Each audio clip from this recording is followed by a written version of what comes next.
Hello everyone, कैसे हैं आप सब। I am Sumit Agarwal, your reasoning faculty. तो आई होप आप सब ने जो जनवरी का प्लान था सही से फॉलो किया होगा। जिसने सही से उसे फॉलो किया है ज़रूर कमेंट में बताएं। एंड अगर आपने उसे सही से फॉलो किया है तो अब तक आपके inequality, syllogism, alpha numeric, blood relations, coding decoding and direction and distance ये आपके कंप्लीट हो गए होंगे और आपने सिटिंग अरेंजमेंट स्टार्ट कर दी होगी। अब कुछ बात करते हैं, ये वीडियो किन लोगों के लिए नहीं है।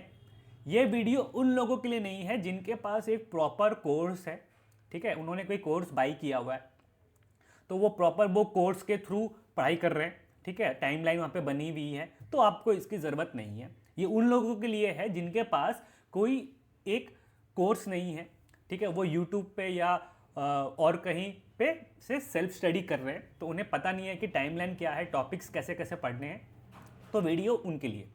अब सेकेंडली ये वीडियो उन लोगों के लिए नहीं है जिन्होंने जनवरी की वीडियो देखी बट प्लान फॉलो नहीं किया, क्योंकि आप सेम फरवरी में भी करोगे, आप वीडियो देखोगे प्लान फॉलो नहीं करोगे तो कोई सेंस नहीं बनता, क्योंकि वीडियो से आप कुछ नहीं सीखोगे।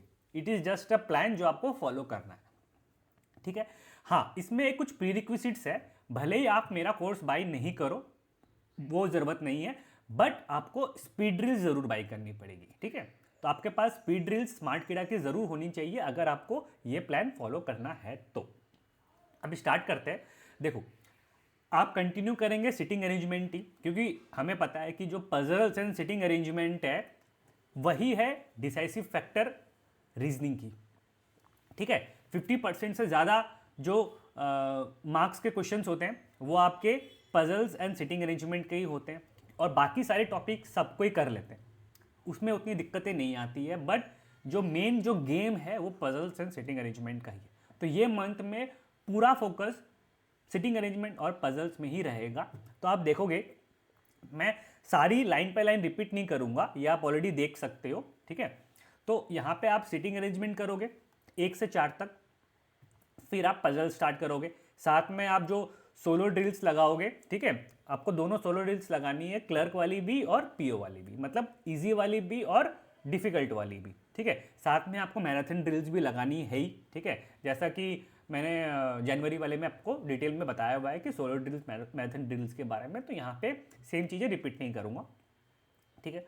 अब देखो, आप यहाँ पे आप देखोगे कि सर आपने तो सिर्फ पजल्स पजल्स पजल्स ही करा दी, क्योंकि आपको मेन फोकस पजल्स में ही रहना है, पजल्स एंड सिटिंग अरेंजमेंट में ही, ठीक है। इसको आप इग्नोर नहीं कर सकते, इग्नोर तो खैर दूर की बात है, मेन फोकस आपका इसमें ही होना चाहिए, क्योंकि बाकी सारे टॉपिक्स ग्रेजुअली जब आप मॉक्स प्रैक्टिस कर रहे होगे या रिवीजन कर रहे होंगे तब तक आपकी वो कंप्लीट हो जाएगी। लेकिन पजल्स एंड सिटिंग अरेंजमेंट, इसमें सिर्फ ये नहीं है कि आपके कॉन्सेप्ट क्लियर हो गया तो बात खत्म, नहीं, क्योंकि इसमें मैटर करती है स्पीड। अब छोटी छोटी चीज़ें होती है जो आपको ध्यान में देनी है जब आप प्रैक्टिस कर रहे होगे, जब आप सोलो ड्रिल्स लगा रहे होगे, कहाँ आप इंप्रूव कर सकते हो, कहाँ आप 5 सेकंड इंप्रूव कर सकते हो, 3 सेकंड इंप्रूव कर सकते हो। तो ये सब चीज़ें आप लाओगे तब जाके आपकी स्पीड बढ़ेगी, तब आप वो 2-2 मिनट में पजल्स कर पाओगे, 2-2 मिनट में आप सिटिंग अरेंजमेंट कर पाओगे, प्री की पजल्स वगैरह, अदरवाइज नहीं होगी, चाहे आपके कॉन्सेप्ट कितने अच्छे क्लियर हो। अब मान लो मैं छोटी सी आपको एक बात बताता हूँ, सपोज कि यहाँ पे मान लो एक सर्कल है, ठीक है, ये है ए, ये है बी, ठीक है। अब मैं बोलूँ कि ए और बी के बीच में ए अंदर फेस कर रहा है या बाहर फेस कर रहा है, ये हमें पता नहीं है, ठीक है, हमें डायरेक्शन नहीं पता, हो सकता है अंदर फेस कर रहा, हो सकता है बाहर फेस कर रहा। अब मैं बोलूँ कि ए और बी के बीच में 3% है, तो आपको डायरेक्टली पता होना चाहिए, चाहे अंदर फेस करे ए या बाहर फेस करे ए 3% मतलब बी ही होगा अगर टोटल नंबर ऑफ पर्सन 8 है तो। समझ रहे हो, मैं डिटेल में नहीं जा रहा, ठीक है। सिमिलरली स्क्वायर में, अगर स्क्वायर में आप एक कॉर्नर में हो, ठीक है, तो आपको पता होना चाहिए कि इतने पर्सन्स के बाद या इतने पर्सन्स के बाद सेम डायगोनल में आप आ जा रहे हो, चाहे लेफ्ट में या राइट में, ठीक है। तो इससे आप बहुत क्विक कर पाओगे। ऐसी ये जो छोटी सी चीज़ें, ऐसी बहुत सारी चीज़ें हैं जो आपको पजल्स करते टाइम, जब आप स्पीड ड्रिल्स लगाओगे, एनालिसिस करोगे स्पीड ड्रिल्स की, तब आपको वो चीज़ ध्यान में रखनी है कि कैसे आप इंप्रूव कर सकते हो, कैसे सेकंड्स आप इंप्रूव कर सकते हो लिखने में। जब आप इंफॉर्मेशन नोट डाउन करोगे, अब जो पजल रहेगी, पजल की इन्फो नोट डाउन करते हो ना, तो आप देखो कि क्या मैं इससे स्मार्ट वे में नोट डाउन कर सकता हूँ क्या, ठीक है। तो ये सब चीज़ें आपको सीखनी है। या अगर आप यूट्यूब में कोई फैकल्टी की वीडियो देख रहे हो तो वहाँ देखो यार सर ने तो ये वाली बहुत शॉर्ट में लिख दी, मैं भी आपसे ये लिखूंगा। फिर आप दूसरी वीडियो देख रहे हो, दूसरे सर ने देखा कि यार इन्होंने ये वाली चीज़ बहुत बढ़िया की है, तो आप वो कर लो। ठीक है। तो आपको सेल्फ एनालिसिस करनी बहुत ज़रूरी है, तो ये सब आपको करना ही है। तो ये पूरी वीक आपकी पजल्स पजल्स पजल्स में ही देना है और साथ में ड्रिल्स लगानी ही लगानी है। ठीक है। अब बात करते हैं 17 के बाद से आपको क्या करना है। 18 19 को आपको डेटा सफिशिएंसी की कॉन्सेप्ट्स क्लियर कर लेनी है, जो जहाँ से भी आप पढ़ रहे हो, जो भी आप यूट्यूब में या कहीं पे भी फैकल्टी को फॉलो कर रहे हो। ठीक है। अब डेटा सफिशिएंसी आपने कर लिया। अब डेटा सफिशिएंसी में कुछ नया कॉन्सेप्ट नहीं है। ठीक है। इसमें क्या है कि आपके वही जो आपने पुराने जो कॉन्सेप्ट से, चाहे इनइक्वालिटी, कोडिंग, डिकोडिंग, इस टाइप को ही आपको उठा के यहाँ पे लाएंगे। बस आपको देखना है कि कैसे आप बिना सॉल्व के कर सकते हो या नहीं, आपको सॉल्व करना ही होगा, ऑप्शन से खेलना होगा। तो ये सब चीज़ें डेटा सफिशिएंसी की। अब इसमें क्या होगा कि सपोज डेटा सफिशिएंसी में एक क्वेश्चन आया, मान लो कि सिलोजिज्म का ही कोई क्वेश्चन आ गया, ठीक है, या फिर कोडिंग डिकोडिंग का आ गया। अब आपसे वो नहीं बना, ठीक है, और आपको उस टाइम समझ में आ जाएगा कि यार नहीं, मेरा सिलोजिज्म का ये वाला कॉन्सेप्ट क्लियर नहीं है। तब आपको क्या करना है, 20th को आपको वो पर्टिकुलर टॉपिक जो आपको डेटा सफिशिएंसी में दिक्कत दे रही है उसको आपको अच्छे से रिवाइज करना है और साथ में उसके ड्रिल्स भी लगाने हैं। समझ गया मैं क्या बोल रहा हूँ? ठीक है, वो आपको कर लेना है, फिर वापस से डेटा सफिशिएंसी को कंटिन्यू करना है और ऐसे आपको चलते जाना है कि डेटा सफिशिएंसी आप कर रहे हो। अब मान लो कोडिंग डिकोडिंग की कोई question I, Chinese coding decoding, अब आप देख रहे हो कि यार डेटा सफिशिएंसी में आप चाइनीज कोडिंग डिकोडिंग नहीं कर पा रहे हो, ठीक है, तो आपको समझ में आ जानी चाहिए कि हाँ चाइनीज कोडिंग डिकोडिंग में हमें दिक्कत है, कुछ ना कुछ प्रॉब्लम आ रही है, हमारा कॉन्सेप्ट क्लियर नहीं है, तो वापस उसको रिवाइज करके फिर वापस डेटा सफिशिएंसी में आ जाओ। Same for any other topic, ठीक है, चाहे ब्लड रिलेशंस हो या कुछ भी हो, क्योंकि डेटा सफिशिएंसी में कोई भी टॉपिक आ सकता है, आपका puzzle, Chinese coding decoding, blood relations, inequality, कुछ भी। ठीक है। अब आपको करना है मशीन इनपुट आउटपुट। अब आप ये मत सोचना कि सर ये मेंस का टॉपिक है, प्रीलिम्स का टॉपिक है, ये नहीं, क्योंकि सिर्फ प्रीलिम्स करके आपकी बैंक एग्जाम्स क्लियर होगी नहीं। एंड बहुत आपने फोकस करके प्रीलिम्स निकाल ली एंड मेंस आपने नहीं की, तो प्रीलिम्स और मेंस में बहुत कम टाइम होता है, वो टाइम में सिर्फ मेंस की प्रिपरेशंस करनी और आपने पहले अगर नहीं की है तो वो बहुत डिफिकल्ट हो जाता है, बहुत डिफिकल्ट, क्योंकि उस टाइम में आपका मेन फोकस होगा जीएस पे, जो जनरल अवेयरनेस है उस पर आपका मेन फोकस होना चाहिए, ना कि अदर टॉपिक्स में, क्योंकि मेन टाइम आप उस टाइम जीए में ही दोगे, ये फैक्ट है। ठीक है। तो इसीलिए आपको मेंस की कॉन्सेप्ट बिल्डिंग पहले से करनी है, पहले से आपको स्ट्रांग हो जाना है मेंस में।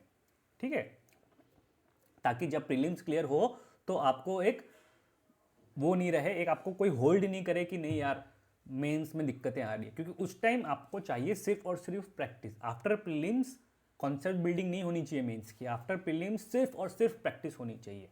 ठीक है।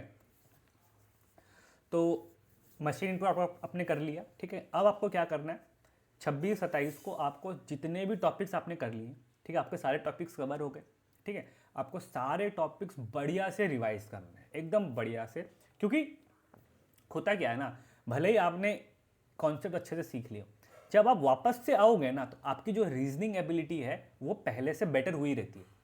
तो पहले अगर आप कोई चीज़ क्वेश्चन नहीं कर पाए थे, यार ये ऐसा क्यों होता है, वो वैसा क्यों होता है, तो अगर आप उस टाइम नहीं क्वेश्चन कर पाए थे, इस बार जब आप रिवाइज करने आओगे ना तो मैक्सिमम चांस है कि आपके अंदर कुछ ना कुछ डाउट्स वगैरह अराइज होगी। आप रोबोट के जैसे तो पढ़ नहीं रहे, आप कॉन्सेप्ट्स क्लियर कर रहे हो। तो अगर आपने कोई वीडियो देखी है कोई टीचर की, मान लो ओनली अ फ्यू की कोई देखी है, डेफिनेटली फॉल्स की कोई कॉन्सेप्ट देखी है, सम प्लस सम नॉट की आपने देखी है, कोई भी XYZ वीडियो, ठीक है, तो आप वो वीडियो देख के आप क्वेश्चन करोगे, यार ऐसा क्यों हुआ, यार ऐसा भी तो हो सकता था।